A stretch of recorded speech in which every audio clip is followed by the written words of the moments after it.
Magandang araw sa inyo mga kalihim. Ako po ulit ang inyong Tita Cor.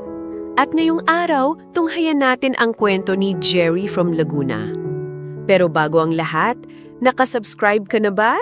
Kung hindi pa, ay pindutin mo na yung subscribe button at kalampagin mo na ang notification bell para updated ka sa mga bagong upload dito sa ating channel at bilang pagsuporta na din dito. Simulan na natin ang kwento. Hello, Tita Cor. Tawagin niyo na lang akong Jerry, 38 years old. Sa loob ng 10 taon ng aming pagsasama, ang asawa ko na 6 na taong mas bata sa akin, siya ang naging breadwinner ng aming pamilya. Malaki ang kanyang kinikita, kaya naman siya ang pangunahing sumusuporta sa aming mga pangangailangan. Ngunit kahit siya ang kumikita ng malaki, hindi ibig sabihin na wala akong ginagampanan sa pamilya namin. Noong taong 2015 hanggang 2017, ako ay naging house husband. Ako ang namahala sa bahay, sa pagluluto, paglilinis, at pag-aalaga sa aming anak. Nang makabalik ako sa corporate world, inasahan kong mababawasan na ang responsibilidad ko sa bahay. Ngunit hindi iyon ang nangyari. Bagamat may trabaho na rin ako pa rin ang gumagawa ng halos lahat ng gawaing bahay. Sa kabila ng maayos naming pagsasama sa simula, may mga bagay na madalas naming pagtalunan. Isa na rito ang pakikipag-chat at pakikipag-flirt niya sa ibang lalaki. Hindi ko na mabilang kung ilang beses ko siyang pinakiusapan na itigil ito. Ang ikinagagalit naman niya sa akin ay ang hindi ko raw pagiging sweet at ang hindi ko pag-update sa kanya ng mga nangyayari sa akin. Dumating ang panahon na nalubog siya sa utang sa credit card. Upang makatulong sa pagbayad, naghanap siya ng karagdagang kita. Sinubukan niyang maging virtual assistant, ngunit hindi siya pinalad. Hanggang sa napunta siya sa isang Facebook group na nag-aalok ng trabaho sa dating apps. Noong una, ang layunin niya lang ay kumita ng pera.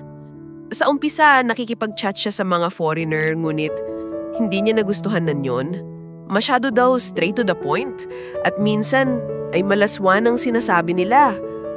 Kalaunan, natuklasan niya ang isang dating app na mga Pilipino ang kausap at dito na nagsimula ang malaking pagbabago. Hindi ako naging komportable sa ginagawa niya. Kahit pabukas siya sa akin tungkol dito, paulit-ulit kong pinakikiusapan na itigil na ang pakikipag-chat at pakikipag-flirt sa app na iyon dahil ramdam kong nagbabago na ang kanyang ugali. Hindi na siya gaanong nangangamusta sa kanyang mga pamilya at tila nawawala na ang atensyon niya sa amin. Sinubukan kong i-offer na ako na lang ang magbibigay ng kinikita niya mula sa app, ngunit wala siyang tiwala na magagawa ko ito dahil ako mismo ay may mga binabayarang utang. Noong last September, natukasan kong may boyfriend na siya sa dating app. Hindi lang sila nag-uusap sa loob ng application, pati na rin sa labas nito. Nag-away kami ng matindi. At sa huli, inamin niya sa akin na mahal na niya ang lalaking iyon. Gumuho ang mundo ko. Nagawa kong sabihin sa pamilya niya ang ginagawa niya na naging dahilan upang pagalitan siya ng kanyang mga magulang. Ginamit niyang dahilan nito para magkita sila ng lalaki noong last September 11 hanggang 13. Ang sabi niya, mga pinsan daw nila ang kasama nila sa staycation at magkahiwalay naman ang kwarto ng mga lalaki at babae. Pagbalik niya, sinabi niyang ako pa rin daw ang pipiliin niya at unti-unti na raw siyang lalayo sa lalaki. Ngunit pagkatapos ng 2 araw, nahuli ko na naman silang magkausap. Ang sakit! Sa sobrang galit at frustration ko, nagawa kong mahigpit na yakapin siya. Parang masasakal ko siya sa braso ko. Hindi ko sinasadyang saktan siya pero lalo lang siyang lumayo sa akin. Sa puntong yun, para akong basura. Sinasabi niyang mahal pa rin niya ang lalaki at kahit anong gawin ko, hindi ko maibalik ang dati naming samahan. Noong November 1, 2014, nagpa siya kong isuko na lahat kay God. Hindi ko na kayang magalit. Pagod na ako. Kapag may argumento kami, Usapan na lang ito at hindi na sigawan.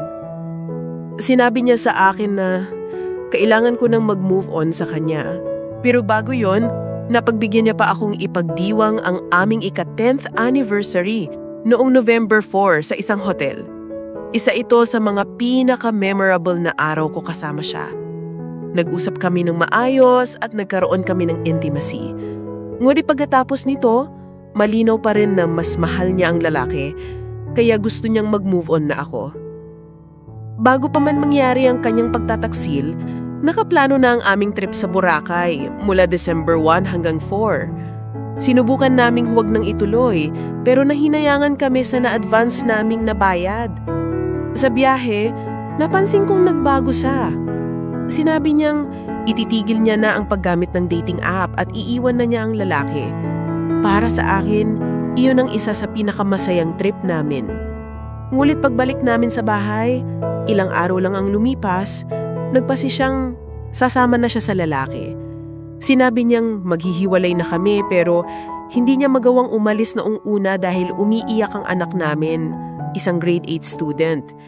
Sa huli, ako na lang ang nagdesisyong aalis upang magkaroon siya ng kalayaan. Noong last December 15, nag-decide kami na ako na lang ang aalis. Sa ganitong paraan, makakapagpatuloy siya sa kanyang bagong buhay. Ako naman, magpapakabisi sa pagiging provider ng anak ko. Alam kong mahirap, pero kailangan ko itong gawin para sa kapakanan ng anak ko. Hanggang ngayon, dala ko pa rin ang sakit pero alam kong darating ang panahon na magiging maayos din ang lahat. Salamat sa pagbasa ng kwento ko. Sana ay makatulong ito sa iba na may parehong panganasan. From Jerry ng Laguna. Jerry, ewan ko sa asawa mo ha?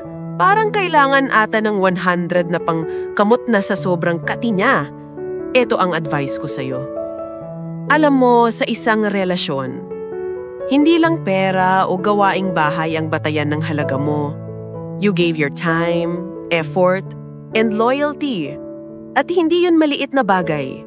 Pero kahit gaano ka-faithful, kapag ang isang tao ay pinili ang ibang landas, hindi mo yun makukontrol. Love is a two-way street. Kung ikaw lang ang nag-aayos, nag-a-adjust, at nagbubuhos ng effort, mapapagod ka at mauubos ka. Walang mali sa pagiging tapat at sa pagsubok mailigtas ang relasyon. Pero dapat mo ring kilalanin kung kailan tapos na ang laban. Hindi mo kailangang maging bitter para mag-move on.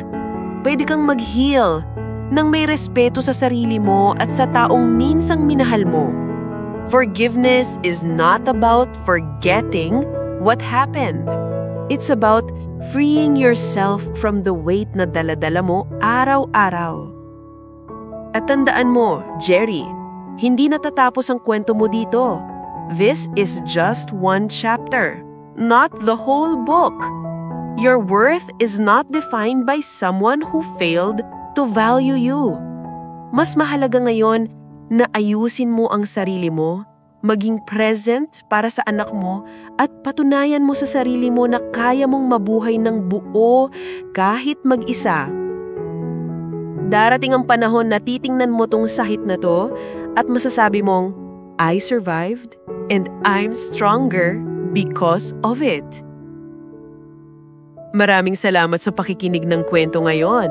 Kung may reaction or suggestion kayo ay pwede nyo i-comment sa ibaba at promise na babasahin namin yan.